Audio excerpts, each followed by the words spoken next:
নমস্কার, কেমন আছেন সবাই? আমার আরেকটি নতুন ভিডিওতে আপনাদের সকলকে স্বাগত জানাই। আজকে চলুন আপনাদের সাথে শেয়ার করব এত সুন্দর একটা 2 পাউন্ডের রেড ভেলভেট কেকের রেসিপি। কেকটা যদিও আমি আগের দিন রাতের বেলায় বানিয়ে রেখেছিলাম, মানে ক্রাম কোট করে রেখেছিলাম। আমাদের যারা ফ্রেশ কেক বানাতে হয় তাদের কিন্তু আগের দিন থেকেই প্রসেসিংটা প্রায় অনেকটা শুরু করে দিতে হয়। এর আগে যেহেতু আমি তোমাদের সকলের সাথে অনেক রকম কেকের ভিডিও শেয়ার করেছি, তো ভাবলাম এই কেকটাও নয় শেয়ার করা যাক।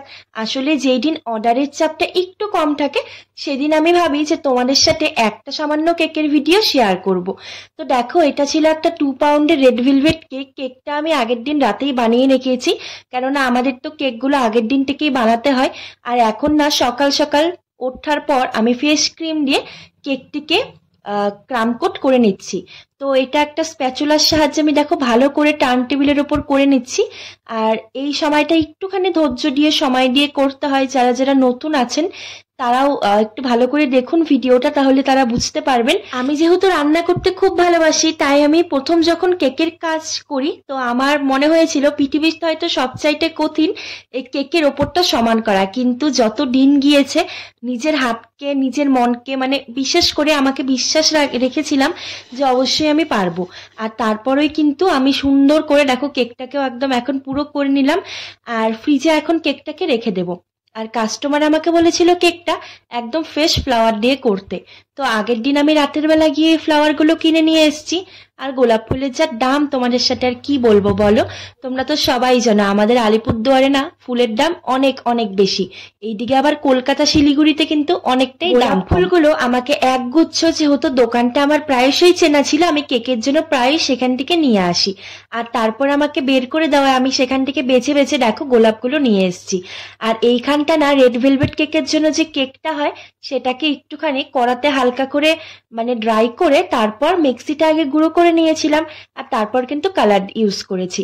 আর আমি কিন্তু সবসময় তোমরা চাইবে যারা যারা নতুন করছো বা যারা যারা নতুন আর কি বিজনেস করছো কেকে, সবসময় কিন্তু কাস্টমারকে অবশ্যই ভালো ফুড কালারটা দেওয়ারই চেষ্টা করবে, যাতে কাস্টমার খেয়েও বলে যে হ্যাঁ ভালো হয়েছে, আর তোমারও যাতে মনটা সেটা শুনে অনেকটাই শান্তি পায়। আর কাজ করার কিন্তু অভিজ্ঞতাটা আরো অনেক অনেকটা বাড়িয়ে দেয়। জানো, আমার কাস্টমার কিন্তু এই কেকটা খেয়ে আমার অনেক অনেক প্রশংসা করেছে।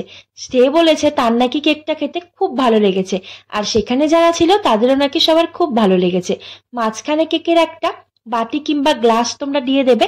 আমি যেহেতু গোলটা একটুখানি ছোট করব, একটু অন্য, আসলে ডিজাইনটা আমি আমার নিজের মতো করে করতে চেয়েছিলাম। কাস্টমার বলেছিল তুমি তোমার মতো করে দিও। তো মাঝখানে এই যে গোল হয়ে গেল দেখো। এবার আমি ফুলগুলো না জায়গায় জায়গায় দিয়ে সেট করে দেখবো যে কোনখানটা ভালো লাগে। যখন কাস্টমারকে কেক দিতাম, জানো একটা কেক বানাতে প্রায় অনেকক্ষণ সময় লেগে যেত। আসলে এতটা অভিজ্ঞতা আর এক্সপার্ট ছিলাম না, তবে এখন প্রায় কয়েক ঘন্টায় কিন্তু সুন্দর সুন্দর কেক আমি বানিয়ে ফেলি। আর তোমাদের ভালোবাসায় তোমরা যদি আমাকে সাপোর্ট না করতে, আমার কাস্টমার যদি আমার কেককে প্রশংসা না করতো, সত্যি বলছি কাজ করার না এতটা এনার্জি কখনোই আসতো না। তারপর দেখো কিছু সুগার বল দিয়ে দিলাম। আর এখন সুন্দর করে বোর্ডটাকে পরিষ্কার করে এখানে আমি দিয়ে দিচ্ছি গোল্ডেন স্প্রে। আর এই গোল্ড স্প্রেটা না কেকে দেওয়ার পরে আলাদাই সুন্দর লাগে। জানো, আমি প্রায় বেশিরভাগ কেকই যেগুলোতে যাবে আমি এই গোল্ডেন স্প্রেটা দিয়ে দিই। গোলাপ ফুলের পাপড়ি আর সমস্ত কিছুতে না এই স্প্রেটা দেওয়ার পর দেখো কেকটার একটা লুকই আলাদা এসছে। আর এখানে একটা দিয়ে দিলাম গোলাপ ফুলের পাতা, যাতে কেকটা দেখতে আরো বেশি সুন্দর লাগে। তো ব্যাস, কেকটা আমার প্রায় কমপ্লিট। আর কাস্টমার কিন্তু নাম লিখতে বলেছিল, একজনের নাম ছিল উমা আর আরেকজনের নাম কিন্তু ছিল বিজয়া। তো তোমাদের কি সুন্দর লেগেছে আমার এই কেকটা? আর পাশে না একটা সুন্দর বাটারফ্লাই এখন আমি অ্যাড করব। কাস্টমার বলেছিল এটার মধ্যে একটা বাটারফ্লাই দিতে। আসলে আমি দেখছিলাম যে একটা না বেশি দিলে ভালো লাগে, তারপর দেখলাম একটাই ঠিক আছে। এই যে দেখো।